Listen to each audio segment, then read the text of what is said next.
नमस्कार दोस्तों, मेरा नाम डॉक्टर देवाशीष चंदा है। मैं एक joint preservation as well as joint replacement surgeon हूँ।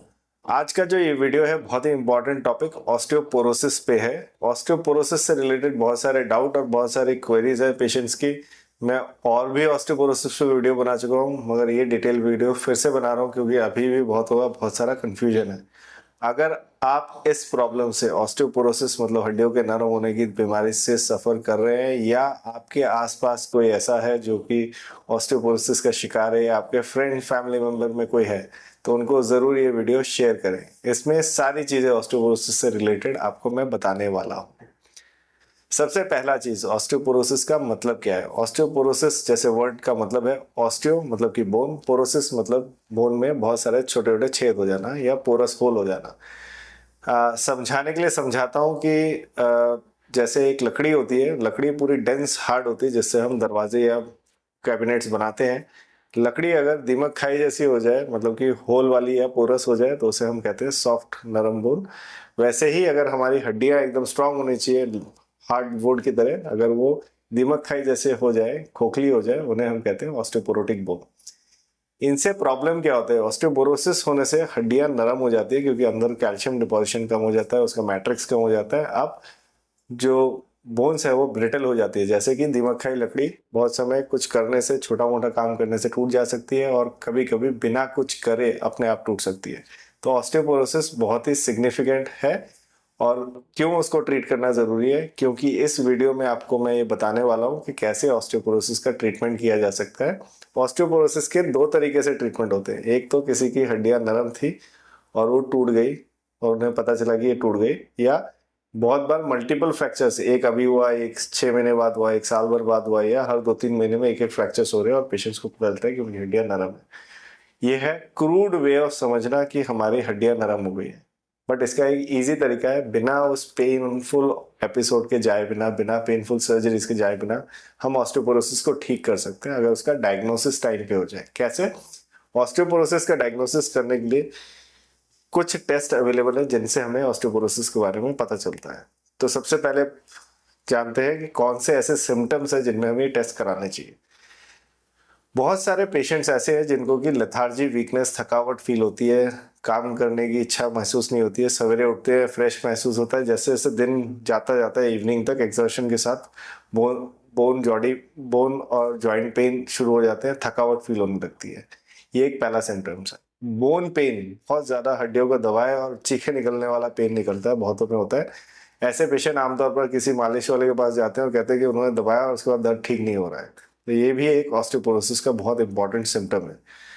बहुत समय माइनर एक्स एंड पेन जो कि ठीक ही नहीं हो रहे, जैसे हील में पेन हो रहा है या एड़ी के पीछे ही पेन हो रहा है, जॉइंट्स में पेन हो रहा है, लोअर बैक पेन हो रहा है पेशेंट को, जो कि मेडिकेशन पेन किलर लेते हैं तो कंट्रोल होता है और उसके बाद दोबारा आ जाता है। तो ये सारे सिम्टम्स जो है ऑस्टियोपोरोसिस के बहुत ही कॉमन है। उसके अलावा फ्रैक्चर्स का होना, जैसे सबसे कॉमनेस्ट एरिया डिस्टल रेडियस, मतलब कि रिस्ट की हड्डी पे जोर पड़े और टूट जाए, शोल्डर के फ्रैक्चर अराउंड द शोल्डर, नी के अराउंड द शोल्डर, फुट के, पैरों की उंगलियों के फ्रैक्चर हो जाना, चलने से ही बहुत ज़्यादा चल दिया तो हड्डी टूट गई अपने आप ही, या हिप के अराउंड या स्पाइन के फ्रैक्चर्स जो कि बहुत समय सर्जिकल ट्रीटमेंट पे लैंड डाउन कर देते हैं। ये हुए हमारे सर्जिकल जो साइन एंड सिम्टम्स जो पेशेंट को होने वाले हैं। अगर आपको फ्रैक्चर से पहले वाले साइन एंड सिम्टम्स है तो आपको क्या टेस्ट कराना है? सबसे पहले आपको डॉक्टर को मिलने की जरूरत है। डॉक्टर आपको बताएगा कि vitamin D, calcium, parathyroid hormone level, alkaline phosphatase, ये 3 से 4 ब्लड टेस्ट है जो कि आपको कराने हैं, अलॉन्ग विद विटामिन B12। साथ में bone density test. Bone density एक तरह का एक्सरे टाइप का टेस्ट होता है जो कि बहुत सारे सेंटर्स पे होता है। आपको एक ही सेंटर पे जाके रिपीटेड चेक कराने की जरूरत है। कौन सा एज ग्रुप है जिसमें कि बोन डेंसिटी मैं एडवाइस करता हूँ? बोन डेंसिटी या डेक्सा स्कैन के लिए जो एलिजिबल लोग हैं, जैसे जिनको मेनोपॉज हो गया, 45 या 50 के ऊपर कोई भी female, every 3rd to 5th years उनको बोन डेंसिटी को रिपीट कराने की जरूरत है। नंबर 2, मेल्स को भी जरूरत पड़ सकती है ऑस्टियोपोरोसिस के अबव 60-65 ईयर्स, अगर आपकी एज हो गई है पोस्ट रिटायरमेंट, आपको बोन की डेंसिटी चेक करानी है हर 3 से 5 साल के अंदर। अगर आपकी बोन डेंसिटी नॉर्मल थी और वो धीरे धीरे कमती हुई जा रही है तो आपको ये ट्रेंड भी मेंटेन रखना चाहिए। और सबसे इंपॉर्टेंट चीज़ है, इस ट्रेंड को मेंटेन रखने के लिए आपको एक ही सेंटर पे बोन डेंसिटी रिपोर्ट करानी है, क्योंकि ये एक कंपैरेटिव स्टडी है। बहुत से यूजर वेरिएशन, मतलब कि मैंने एक मशीन पे मैंने यूज किया, दूसरे बंदे ने दूसरी मशीन में यूज किया, तो इसमें यूजर वेरिएशन से भी बहुत समय रिपोर्ट्स डिफरेंट आती है। कौन से बोन की बोन डेंसिटी चेक करना जरूरी है वो भी बहुत इंपॉर्टेंट है समझना। हिप जॉइंट और स्पाइन के बोन की, क्योंकि वो कोर बोन्स होते हैं, उनका सबसे ज्यादा स्ट्रेंथ रहता है और वो सबसे लास्ट में सॉफ्ट होती है। अगर वो सॉफ्ट हो रही है तो बाकी बोन्स जैसे फिंगर की, रिस्ट की, शोल्डर की, नी की और फुट की बोन्स भी सॉफ्ट होना शुरू हो गई। तो कोर बोन्स चेक करना, हिप और स्पाइन करना जरूरी है। कभी भी बोन डेंसिटी होल बॉडी ना कराए, क्योंकि उसमें स्कल और पेल्विक बोन्स आती है जो कि कभी भी सॉफ्ट नहीं होती, इवन समटाइम्स मरने तक सॉफ्ट नहीं होती, क्योंकि उसमें वाइटल ऑर्गन्स होते हैं जिनको बॉडी प्रिजर्व करने की कोशिश कर रही है, ब्रेन या पेल्विक ऑर्गन्स को। तो इसलिए हिप एंड स्पाइन दो एरियाज है जिन्हें कोर बोन कहा जाता है और उनकी बोन डेंसिटी बहुत मायने रखती है। अब बोन डेंसिटी को इंटरप्रेट करने के बहुत सारे तरीके हैं। उसके लिए मुझे लगता है कि आपको ये रिपोर्ट ऑर्थोपेडिक सर्जन को ही दिखाने की जरूरत है। और बहुत इंपॉर्टेंट चीज़ ये है कि बहुत सारे ऑर्थोपेडिक सर्जन इसका ट्रीटमेंट नहीं करते हैं। जो लोग करते हैं उनके पास ज़रूर जाए, क्योंकि ट्रीटमेंट मेथोडोलॉजी कंप्लीटली बदल जाती है, या बहुत समय एंडोक्राइनोलॉजिस्ट इसको ट्रीट कर रहे होते हैं। तो एंडोक्राइनोलॉजिस्ट और ऑर्थोपेडिक की ओपिनियन में डिफरेंस हो सकता है, इसलिए एक ही डॉक्टर पे आप टिके रहे और उन्हीं से ट्रीटमेंट को कराएं। अब ऑस्टियोपोरोसिस होता क्यों है? सबसे पहला सवाल, जैसे ही पेशेंट का बोन डेंसिटी कम आता है तो वो कहते हैं कि हमारा बोन डेंसिटी कम कैसे हो सकता है, मैंने तो हमेशा कैल्शियम रिच डाइट खाया है और मैं हमेशा एक्टिविटी करती हूँ। तो समझिए, सबसे इंपॉर्टेंट चीज़ है vitamin D deficiency. Vitamin D deficiency किसको हो सकती है? जैसे कि प्रेगनेंसी के बाद, जब आपने बेबी को डिलीवर किया है, फीमेल्स में ज़्यादा कॉमन है। क्यों? फीमेल्स में डिलीवरी के बाद जब आपने बेबी डिलीवर किया है तो आपकी बॉडी से ही 9 महीने कैल्शियम बेबी के पास गया है, और धीरे धीरे बेबी की फीडिंग के समय, लैक्टेशन के समय आपने वो कैल्शियम और ट्रांसफॉर्म किया है। अगर आपकी बोन में कैल्शियम दोबारा वापस ना पहुंचा तो आपको ऑस्टियोपोरोसिस के चांस बढ़ जाते हैं। क्यों होता है ऐसा? क्योंकि विटामिन डी जो है कैरियर है, जो कि बॉडी में ऑलरेडी रहना चाहिए, जो कैल्शियम को एब्जॉर्ब करके बोन तक पहुंचाता है। अब सबसे बड़ी प्रॉब्लम है कि हम कैल्शियम तो खाते हैं, रिच डाइट भी लेते हैं, मगर प्रॉब्लम ये है कि हम लोग उस समय कोई भी ऐसा काम नहीं करते हैं जिससे विटामिन डी ऑलरेडी रहे। विटामिन डी अगर हमारे बॉडी में पहले से नहीं है तो absorption of calcium will be bad, तो कैरियर होना चाहिए। सेकेंड चीज, कैल्शियम रिच डाइट के साथ आपको हाई प्रोटीन डाइट भी जरूरी है।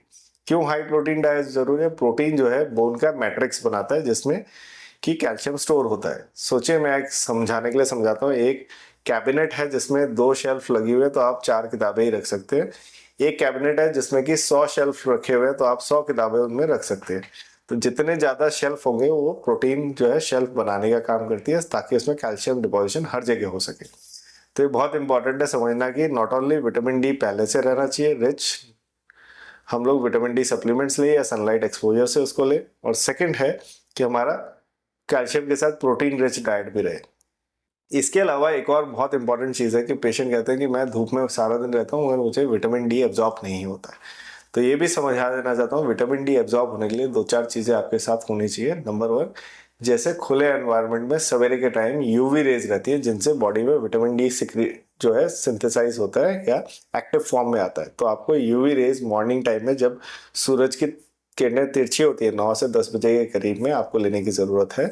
और फुल बॉडी एक्सपोजर की ज़रूरत होती है, जो कि आमतौर पर बीच में पॉसिबल है। इंडियन कंडीशन में इसकी पॉसिबिलिटी कम हो जाती है, तो आप फुल बॉडी एक्सपोजर नहीं कर सकते हैं। सेकेंड, विटामिन डी के लिए यूवी रेट्स का स्किन तक पहुंचना जरूरी है। स्किन तक ना पहुंचने के कारण पॉल्यूटेड एनवायरनमेंट, जैसे पॉल्यूशन वाला एनवायरनमेंट दिल्ली एनसीआर में जैसे रहता है ठंड के टाइम में, तो बिल्कुल भी यूवी रेज नीचे नहीं आती है। दूसरा, जो हम नॉर्मल सन की किरणें देखते हैं डे टाइम में, वो इंफ्रारेड होती है जिससे गर्म क्रिएट होता है, उससे विटामिन डी बिल्कुल सिंथेसिस नहीं होता। तो कुछ लोग गलत टाइम पे धूप में निकलते हैं तो उसका भी कोई फायदा नहीं होने वाला है। सेकंड, हम लोग हमेशा डार्क कलर के कपड़े पहनते हैं। अगर आप देखें, most of Indian females they wear multi coloured clothes, तो उस क्लोथ्स में भी आपका यूवी रेज अगर आके पेनिट्रेट भी करती है तो लाइट कलर मतलब वाइट कलर के साथ ही पेनिट्रेट कर सकती है फेस में, और हाफ शर्ट्स में बहुत पॉसिबल है कि विटामिन डी पहुंचे। इसके अलावा हम लोग एक सनस्क्रीन लोशंस बहुत यूज करते हैं इंडिया में, क्योंकि सन डैमेज बहुत सारा बॉडी में हो रहा होता है। तो उन सनस्क्रीन लोशंस में जो एसपीएफ सन प्रिवेंटिव, जो सन का प्रोटेक्शन फैक्टर होता है, वो आजकल इवन 500 तक पहुंच गया है। तो आप जितना ज़्यादा वो क्रीम्स लगाएंगे उससे और भी यूवी रेज का एब्जॉर्प्शन कम हो जाएगा। अगर ये सारे सिनेरियो को देखा जाए तो almost every Indian is going to be deficient in vitamin D. So vitamin D आएगा कहाँ से जब हम ले ही नहीं रहे? तो हमें ओरल सप्लीमेंट्स या इंजेक्टेबल सप्लीमेंट्स की जरूरत पड़ती है। तो विटामिन डी सप्लीमेंट में ही लेने की जरूरत होगी अगर आप दिल्ली एनसीआर या ऐसे एरियाज में रह रहे हैं जहाँ पे कि आउटसाइड एक्सपोजर नहीं हो पा रहा है। तो ये एक बहुत बड़ा कारण है कि विटामिन डी डेफिशिएंसी क्यों होता है हम लोगों को, इंडियंस को खास तौर पर। और यही चीज़ अमेरिकन में नहीं होता है क्योंकि उनके वहाँ विटामिन डी डेफिशिएंसी के लिए सनलाइट एक्सपोजर अच्छा होता है। सेकेंडली, हमारी डार्क स्किन के कारण हमारी जो स्किन में मेलानिन होता है उसका काम भी सन का प्रोटेक्शन का देना ही होता है, जिसके कारण भी बहुत समय विटामिन डी एब्जॉर्प्शन मतलब एक्टिव स्टेट में नहीं पहुंच पाता है। तो लाइटर स्किन में ज़्यादा पहुंच पाता है, बट अगेन वो हमें मेलानिन जो है वो कैंसर से बचाता है। तो मुझे लगता है विटामिन डी डेफिशिएंसी तो छोटी चीज़ है, उसे हम सप्लीमेंट की तरह, ओरल सप्लीमेंट की तरह ठीक कर सकते हैं। सो सप्लीमेंट लीजिए अगर आपका विटामिन डी कम है। कुछ लोग ऐसे होते हैं जो बहुत डरते हैं कि हाइपर विटामिनोसिस तो नहीं हो जाएगा सप्लीमेंट लेने से। आप अपना रेगुलर इंटरवल में विटामिन डी चेक कराते रहिए, ठीक है। सो चेक कराएं और उसको विटामिन डी को ले, कितना ले, जैसे 30 to 100 रेंज है। Higher range for me orthopaedic surgeon, मुझे लगता है कि higher range is always better, जिससे कैल्शियम जो है बोन पे कभी डेफिशिएंट नहीं होगा। नाउ विटामिन डी डेफिशिएंसी को अगर एक सिंगल चीज को रोक दिया जाए, जो कि शुरू होता है बच्चे के मदर की प्रेगनेंसी के साथ और डिलीवरी के बाद कंटिन्यू होना शुरू होता है। एक के बाद दूसरी डिलीवरी आती है और मदर हमेशा विटामिन डी में डेफिशिएंट रहती है, लीडिंग टू कैल्शियम डेफिशिएंसी। तो ये चीज़ बहुत समझने की चीज़ है कि अगर आपको विटामिन डी डेफिशिएंसी है और प्रेगनेंसी 2 बच्चे हो चुके हैं तो आपको चांसेस ऑफ ऑस्टियोपोरोसिस बहुत हाई है। अब ये पता नहीं चलता है जब तक हमारे बॉडी में एस्ट्रोजन की सप्लाई रहती है, तब तक हमें एक्स एंड पेन बहुत ज़्यादा पता नहीं चलते। जैसे ही ये एस्ट्रोजन जाता है मेनोपॉज के समय, we end up in severe bone pain. तो बहुत लोगों को ऑस्टियोपोरोसिस के कारण पेरीमेनोपॉज में बहुत ज़्यादा सीवियर बोन पेन हो रहा होता है, परेशान हो रहे होते हैं, और उनको वो लोग सोचते हैं कि it is because of hormone deficiency, not because of osteoporosis. तो उसमें बहुत समय हार्मोनल थेरेपी देते हैं, जिसके कारण भी कभी कभी ऐसा होता है कि bone pain because of osteoporosis और ज़्यादा फ्लेयर अप कर जाता है। तो दोस्तों समझे कि बोन डेंसिटी बहुत इंपॉर्टेंट है। अगर बोन पेन आपको परसिस्ट कर रहा है, बोन डेंसिटी कराने की ज़रूरत है, ठीक है। विटामिन डी के अलावा प्रोटीन डाइट इंडियन लोगों में डेफिशिएंसी के ज़्यादा चांसेस होते हैं, क्योंकि एवरेज वेजिटेरियन जो लोग होते हैं वो लोग प्रोटीन को बहुत अवॉइड कर रहे होते हैं। जैसे वो लोग ना तो विटामिन प्रोटीन के लिए नॉन वेजिटेरियन फूड ले रहे होते हैं, वेजिटेरियन फूड में जो हाई रिच प्रोटीन वाली चीज़ें उनको अवॉइड कर रहे होते हैं। तो क्या चीज़ें वेजिटेरियन लोगों को ज़्यादा लेनी चाहिए? जैसे पालक is a good source of high protein, green leafy vegetables लेने चाहिए, स्प्राउट्स लेने चाहिए, पनीर, टोफू और उससे रिलेटेड चीज़ें ज़रूर लेने की ज़रूरत है, ठीक है। सो ये सारे काम अगर आप करेंगे तो हो सकता है कि आपकी बोन डेंसिटी कम ना हो, ठीक है। हाई प्रोटीन डाइट, कितना प्रोटीन लेना होता है मैं ये भी बताता हूँ। For an average person, calculations को एकदम सिंपल कर देने के लिए 1 ग्राम पर केजी बॉडी वेट, मतलब कि आपका अगर 50 किलो वेट है तो 1 ग्राम पर केजी वेट, मतलब कि 50 ग्राम्स ऑफ प्रोटीन आपको पर डे लेने की जरूरत है। ये मिनिमम सप्लीमेंट है। कुछ लोग 2 ग्राम तक जा सकते हैं, but 1 gram is acceptable limit, जिसमें कि आपकी बोन स्ट्रेंथ कभी खराब नहीं होगी। Calcium along with vitamin D along with high protein diet is a very important phenomena. मुझे लगता है कि इसके लिए आपको बोन स्ट्रेंथ के लिए आपको इन चीज़ों की ज़रूरत पड़ती है। अब आती है बात ट्रीटमेंट की ऑस्टियोपोरोसिस से रिलेटेड। ऑस्टियोपोरोसिस से रिलेटेड ट्रीटमेंट बहुत सारे अवेलेबल है। मेरे को बहुत सारे पेशेंट आके कहते हैं कि सर हमारा बोन डेंसिटी जो है वो ख़राब आया है और ऑस्टियोपोरोसिस से तो हमने सुना है कोई ट्रीटमेंट नहीं। ऐसा नहीं है, ऑस्टियोपोरोसिस का बहुत ट्रीटमेंट है। हो सकता है आपको उसके बारे में ना पता हो। हमारे पास कुछ चीज़ें ऐसी है जिनसे हम बोन फॉर्मेशन को बढ़ा दे सकते हैं। कुछ हार्मोन्स है, थेरेपी है जिनसे हम बोन फॉर्मेशन बढ़ा सकते हैं, जैसे पैराथायरॉयड हार्मोन का एक पार्ट या कैल्सिटोनिन हार्मोन जो बोन फॉर्मेशन को सिग्निफिकेंटली हाई कर देता है। और कुछ बोन डिस्ट्रक्शन एक्टिविटी को कम करने के लिए हम लोग, बोन के टूटने को बंद करने के लिए हम लोग कुछ बिस्फॉस्फोनेट्स या डिनासिमैब टाइप की मेडिसिन है जिनको हम स्टार्ट करते हैं, जिससे बोन डिस्ट्रक्शन एक्टिविटी कम हो जाती है। कभी कभार इनकी कॉम्बिनेशन थेरेपी आपको देने की ज़रूरत पड़ती है, जिससे कि आप बोन की स्ट्रेंथ को बढ़ा सकते हैं। ये मेडिकल मैनेजमेंट मुझे लगता है आपको ऑर्थोपेडिक सर्जन या एंडोक्राइनोलॉजिस्ट से या रिमेटोलॉजिस्ट से बहुत जगह ट्रीटमेंट में मिलती है, आप उनको फॉलो कर सकते हैं। नाउ क्या और चीजें हैं जिनसे कि मेरी बोन की स्ट्रेंथ बढ़ाई जा सकती है, ऑस्टियोपोरोसिस को कैसे ठीक किया जा सकता है। तो मैं कुछ और नुस्खे आपको बता रहा हूँ जो कि नॉन मतलब मेडिसिनल ट्रीटमेंट में आती है। जैसे number 1 is weight training exercises. Bones के लिए ग्रेविटी असिस्टेड या वेट ट्रेनिंग एक्सरसाइजेस बहुत इंपॉर्टेंट है। जैसे लोगों को मैं ग्रेविटी असिस्टेड या वेट ट्रेनिंग एक्सरसाइज बोलता हूँ तो लोग कहते हैं हम जिम नहीं जा सकते। तो मैं दोस्तों समझाना चाहता हूँ कि जिम की जरूरत नहीं है, आपको एक काम करना है, walking. Walking is single one exercise which can increase the bone mass, क्योंकि ग्रेविटी असिस्टेड, ग्रेविटी के साथ हम ये काम कर रहे हैं, चल रहे हैं, हमारी बॉडी वेट हमारी बोन को स्ट्रॉन्ग करने के लिए हेल्प करता है। So this is the simplest way of increasing the bone mass. Number 2, हम लोग कुछ वेट ट्रेनिंग, जैसे कफ्स आते हैं एंकल के या रिस्ट के कफ्स आते हैं आधे आधे किलो के, पैरों में हाथों में बांध के हम अपने डेली एक्टिविटीज कर सकते हैं। जैसे फीमेल्स जो घर में काम अपना काम खुद करती है, जैसे डस्टिंग करना है, हाथ में वेट्स के साथ लगाया, डस्टिंग करी, साफ किया चेयर, अपने कपड़े धोए, अपना खाना बनाया उस ड्यूरेशन में, तो आप दिन में 2-3 घंटे सुबह, 2-3 घंटे शाम को अपने रेगुलर एक्टिविटीज में इन कफ्स को बांध के अपनी वेट ट्रेनिंग कर सकते हैं। हुआ ना बिल्कुल simple. Without going to gym you can actually do these exercises at home. कुछ और एक्सरसाइजेस, जैसे अगर आपको और ज़्यादा उसको बढ़ाना है तो आप 2-2 किलो के डंबल ले सकते हैं। 2 किलो के डंबल्स को या बेल्ट डंबल्स को हाथ में लेके अगर आप चलना शुरू करें और दिन में कम से कम 10 से 15 मिनट उसको लेके चले तो देखेंगे कितना एक्सेस वेट आपके बोन्स में, जॉइंट्स में फील होता है। इससे बोन स्ट्रेंथ बढ़ेगी। नाउ ये फर्स्ट लाइन ऑफ ट्रीटमेंट है। उसके बाद हम वेट ट्रेनिंग एक्सरसाइजेस जिम में भी कर सकते हैं। अगर कुछ लोग इंटरेस्टेड हैं तो आगे भी उसको मेंटेन करने के लिए higher level of gym activities कर सकते हैं। कुछ रेजिस्टिव बैंड्स, थेरा बैंड की तरह बैंड्स आते हैं, कुछ रबर के बैंड्स आते हैं, उनसे भी आप एक्सरसाइजेस को करके जॉइंट की स्ट्रेंथ को बढ़ा सकते हैं, बोन की स्ट्रेंथ को बढ़ा सकते हैं। तो ये बहुत ही सिंपल एक्सरसाइज है, मुझे नहीं लगता है किसी को इनको करने में दिक्कत होगी।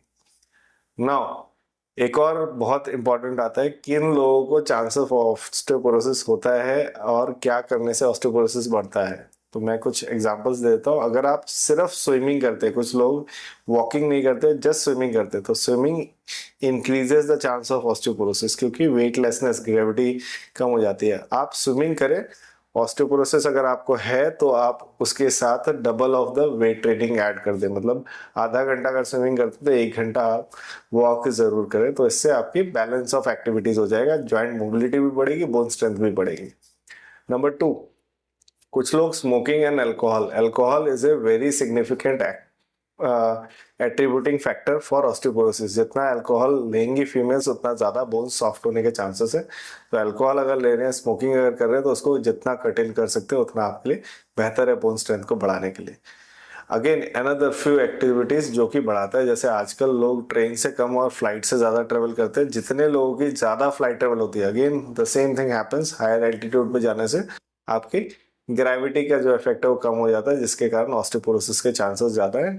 क्रू मेंबर्स जो फ्लाइट के होते हैं, जो रेगुलरली रूटीनली घूम रहे होते हैं, उन लोगों को चांसेस ऑफ ऑस्टियोपोरोसिस बहुत हाई होता है। एस्ट्रोनॉट्स में भी देखे जाते हैं, उनमें बहुत फास्ट फॉरवर्ड ऑस्टियोपोरोसिस होता है। इसीलिए एस्ट्रोनॉट्स को हम लोग वेट ट्रेनिंग एक्सरसाइज करते हुए देखते हैं, जो वो लोग वेट्स के साथ, हैवी वेट्स के साथ एक्सरसाइजेस करते हैं।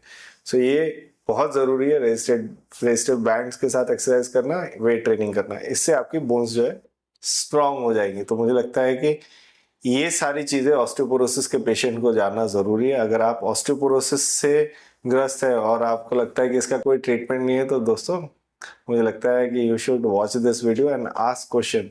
अगर आपको अभी भी लगता है कि ऑस्टियोपोरोसिस से रिलेटेड कुछ सवाल मैंने छोड़ दिए, जो कि हो सकता है डेफिनेटली, क्योंकि एक्सटेम्पोर बोले जा रहा हूँ, तो हो सकता है इसमें बहुत सारे चीज़ें मिस हो गई हों। अगर आपको लगता है ऐसा है तो सवालों को ज़रूर पूछें, मैं उनका आंसर दूंगा। Thanks for watching this video. अगर आपको वीडियो अच्छा लगता है तो do like and share and definitely subscribe to my channel. Thank you.